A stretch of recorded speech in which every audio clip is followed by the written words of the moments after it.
Have you ever walked into a room full of people and felt like you completely forgot how to be human? Like suddenly your arms feel too long, your voice sounds weird, and you're convinced everyone can see right through you to that awkward 13-year-old who still lives inside your head? Yeah, me too. And if you're watching this video, I'm guessing you know exactly what I'm talking about. Here's what I want you to know by the end of this video. First, you're going to learn why social awkwardness happens and why it's actually way more normal than you think. Second, I'm going to share 5 practical strategies that have genuinely helped me and thousands of others feel more confident in social situations. And third, you'll walk away with a mindset shift that changes everything about how you see yourself in social settings. Let me start with something that might surprise you. Social awkwardness isn't a character flaw. It's not something broken inside you that needs fixing. Most of the time, it's just your brain trying to protect you from rejection or embarrassment. But here's the thing. Your brain is working with outdated software. Think about it. Your nervous system developed when being rejected by your tribe literally meant death. So when you walk into that party or networking event, your brain treats it like survival depends on fitting in perfectly. No wonder you feel like you're going to die when you stumble over your words or accidentally interrupt someone. But we're not living in caves anymore. An awkward moment won't kill you. In fact, most people are so worried about their own social performance that they barely notice yours. So let's talk about how to overcome social awkwardness, starting with the foundation. Strategy 1. Practice self-compassion. Stop being so mean to yourself. Seriously. You know that voice in your head that replays every cringe moment from the last 5 years? That voice needs a timeout. When you mess up socially, and you will because you're human, try talking to yourself like you would talk to your best friend. Would you tell your best friend they're a complete disaster because they accidentally called someone by the wrong name? Of course not. So why do you talk to yourself that way?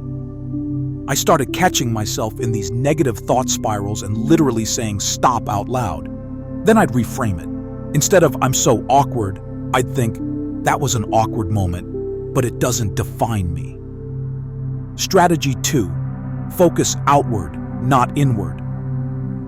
Here's something that completely changed the game for me.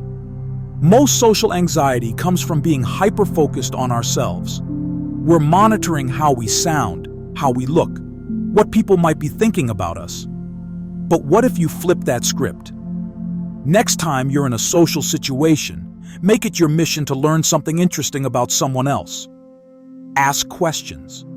Show genuine curiosity.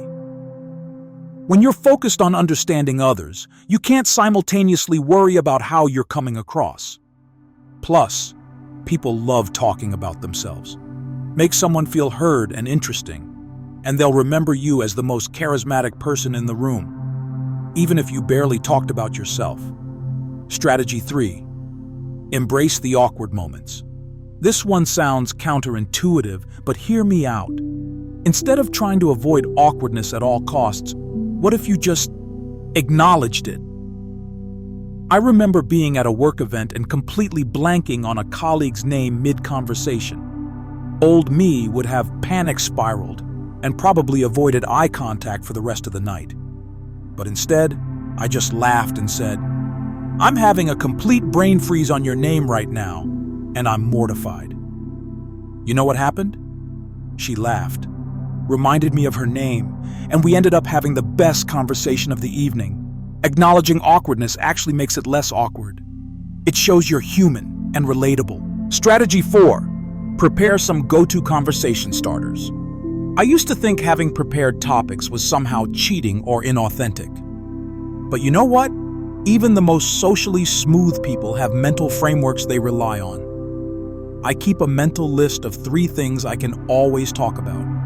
Something I'm currently excited about, something I'm curious about, and something I genuinely want to know about the other person. For example, I might be excited about a book I just read, curious about their thoughts on a recent news story, and genuinely want to know what they do for fun on weekends. Having these ready takes the pressure off coming up with brilliant conversation in the moment. Strategy 5. Start small and build confidence. You don't have to overcome social awkwardness by jumping into the deep end of a huge party. Start where it feels manageable. Maybe that's making small talk with the cashier at the grocery store, or asking a genuine question in a meeting instead of staying silent, or texting a friend instead of overthinking it for 3 days.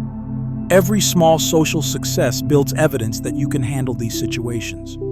Your brain starts to learn that social interactions aren't actually dangerous, and gradually, bigger social challenges start feeling less overwhelming. Here's something else that helped me massively.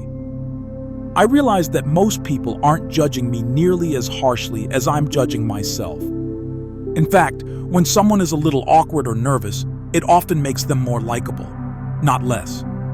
It shows vulnerability and humanity. Think about the people you're drawn to. Are they perfect social machines? Probably not.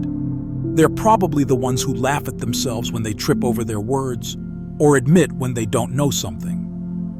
The goal isn't to become a smooth-talking social butterfly if that's not who you are. The goal is to feel comfortable being yourself around others, to stop apologizing for taking up space, to trust that the right people will appreciate your particular brand of human. I want to leave you with this thought. Your awkwardness might actually be one of your superpowers. Some of the most interesting, creative, empathetic people I know describe themselves as socially awkward. There's something beautiful about someone who doesn't fit perfectly into social molds. Maybe the problem isn't that you need to overcome social awkwardness. Maybe the problem is that we live in a culture that makes people feel bad for being genuine instead of polished. Look, I'm not going to lie to you and say that implementing these strategies will magically transform you overnight. But I promise you this, if you start being gentler with yourself and focus more on connecting with others than on performing perfectly, social situations will start feeling less like survival challenges and more like opportunities. You deserve to feel comfortable in your own skin. You deserve to take up space in conversations. And you deserve to be around people who appreciate the real, beautifully imperfect you. If this resonated with you, I'd love for you to hit that like button and subscribe for more content about building genuine confidence and connection. And honestly, drop a comment and tell me about a time when being awkward actually led to something good. I read every single comment and I love hearing your stories.